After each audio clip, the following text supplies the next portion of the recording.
Dozens of Israeli settlers launched arson attacks targeting a Palestinian warehouse, a Bedouin village, and farmland in the north of the occupied West Bank on Tuesday. Several Palestinians were injured. The incidents were the latest in a recent surge in settler violence, coinciding with the olive harvest season, when Palestinians head to their agricultural land around towns and villages. It comes just after the UN's humanitarian office said the number of violent attacks by settlers last month was the highest since it began collecting figures nearly 20 years ago. Israel has built about 160 settlements, housing 700,000 Jews since it occupied the West Bank and East Jerusalem, land Palestinians want, along with Gaza, for a hoped-for future state during the 1967 Middle East War. An estimated 3.3 million Palestinians live alongside them. The settlements are illegal under international law. Footage from Tuesday shows dozens of masked men on a hillside east of Tulkarm. A Palestinian warehouse in Beit Lid was attacked, with lorries set on fire. Tents can be seen ablaze in the Bedouin village of Deir Sharaf, with the sound of women shouting in the background. Palestinian Authority Minister Muayyad Shaban, the head of the Wall and Settlement Resistance Commission, said the attacks were part of a campaign to impose a hostile environment through intimidation and terror.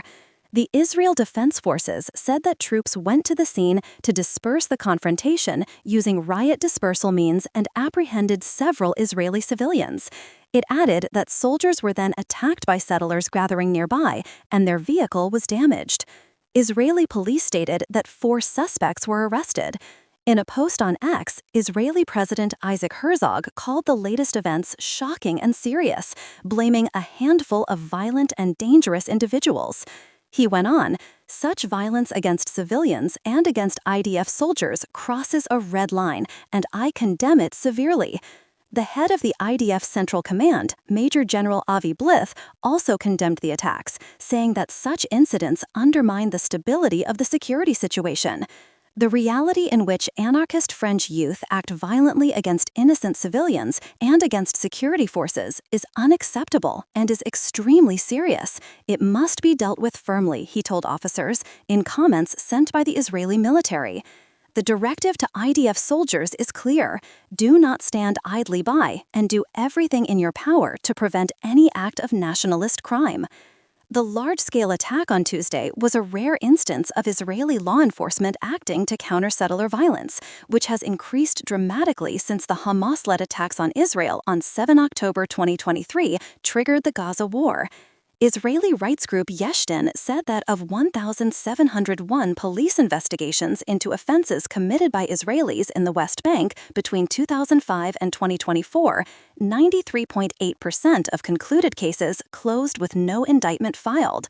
The UN's Office for the Coordination of Humanitarian Office said that October saw more than 260 Israeli settler attacks, resulting in casualties, property damage, or both, an average of 8 incidents per day.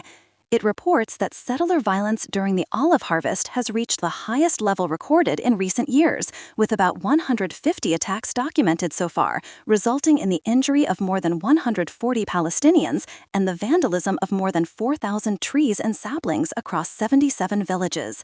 Since the start of the year, some 1,500 settler attacks have been recorded. The UN's Emergency Relief Coordinator, Tom Fletcher, recently wrote on X, "The failure to prevent or punish such attacks is inconsistent with international law. Palestinians must be protected. Impunity cannot prevail. Perpetrators must be held accountable." Palestinians and human rights groups often accuse the IDF of protecting or aiding extremist settlers. On Tuesday, hundreds of mourners attended the funeral of 13-year-old Isa Muwalla in Beita, near Nablus. He was reported to have been in a coma since inhaling tear gas fired by the IDF as villagers were picking their olives last month near the settler outpost of Evitar.